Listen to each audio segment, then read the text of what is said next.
Hi guys, welcome back. We've been working on this dining room table and chair set, so we're just going to continue on with this. Today I want to talk a little bit about doing dimension. The easiest way to do this is to go over here and click on dimension. The most commonly used one you're going to use will be linear. So click on that.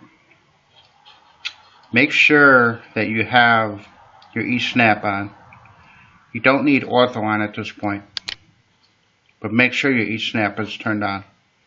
And right here, it shows that it's asking you for the first point you want to dimension. So I'm just going to select this edge at the top. Make sure your cursor clicks onto the edge. And then click on the other. And just move your mouse back and forth like this. And then when you get it to where you want it to be, just click. You don't want your dimension too close to the edge, and you don't really want it too far. Right about here is okay. Now you're going to notice that you really can't see what your number is unless you zoom in.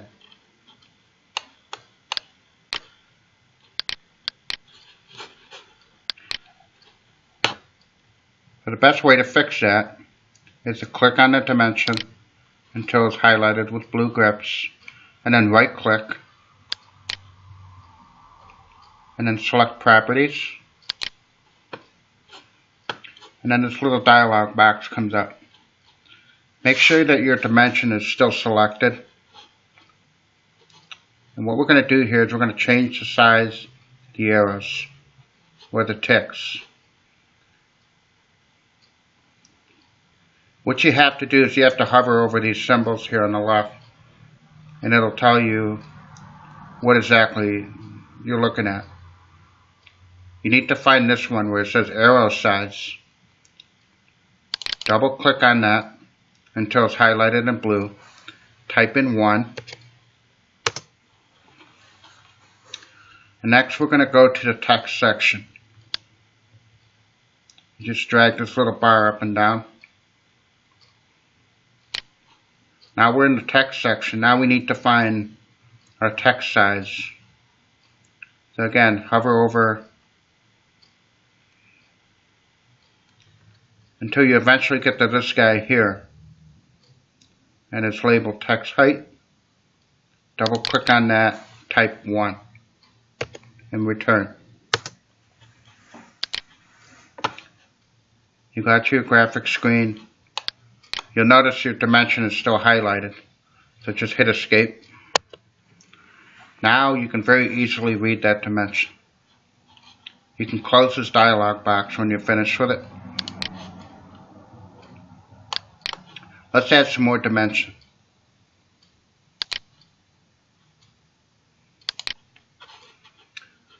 And by the way, once you've done a linear dimension, you'll notice that the symbol is up on top.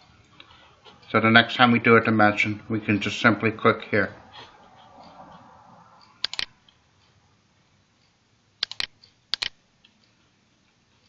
Don't worry, you'll notice this is exactly the same as our first dimension when we first started. We'll fix that in a minute. So hit the space bar to repeat the dimension command.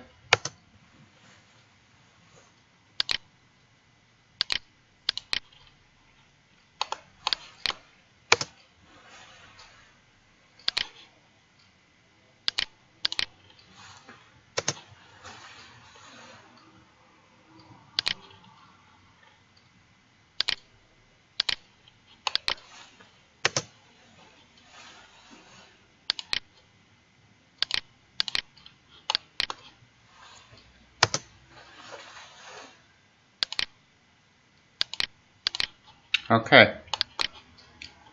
Now, here's a quick way to get all these other dimensions to match this one. Click on this little paintbrush. It's labeled Properties Painter. Click on the size that you want to duplicate. and click on all your other dimensions.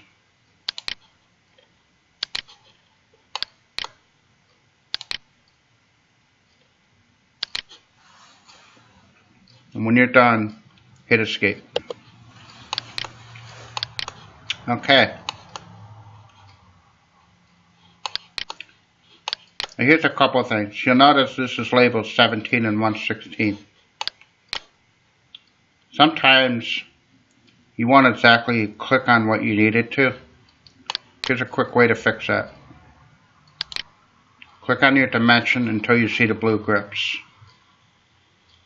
Notice how that blue grip is not where it should be.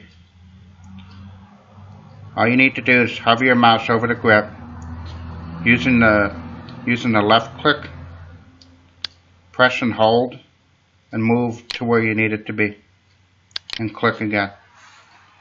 Hit escape, and now it's displaying its proper dimension. Notice how this 1 inch looks a little crowded. Again, we'll click on the dimension until we see the blue grips.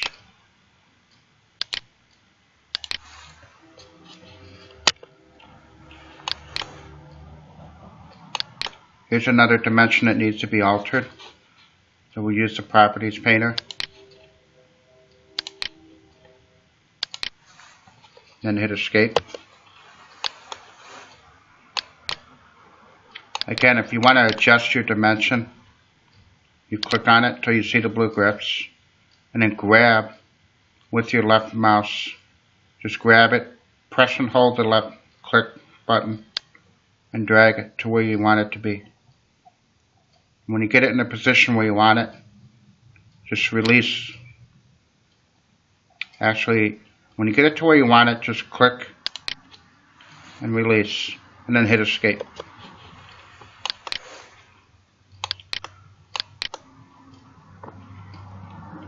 And that is how you do dimensioning. By the way, if you want to change your color, you can just click on the dimension, go up to your layer bar, and just select a different color. Always hit escape when you're done.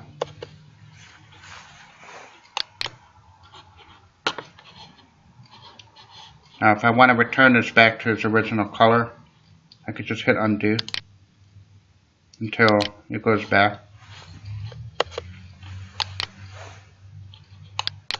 I'm going to add some more dimensions. Notice how the linear dimension is displayed, so all I got to do is click on that.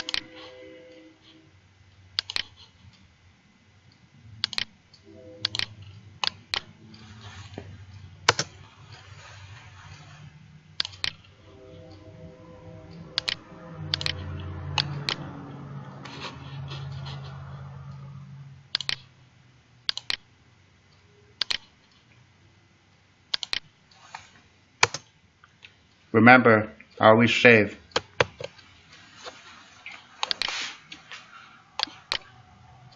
So that is your lesson for today, is dimensioning.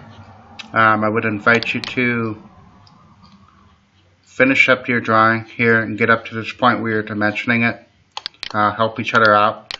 The next lesson we're going to dig a little deeper and actually move this drawing into the paper space. Until then, I'll see you next week.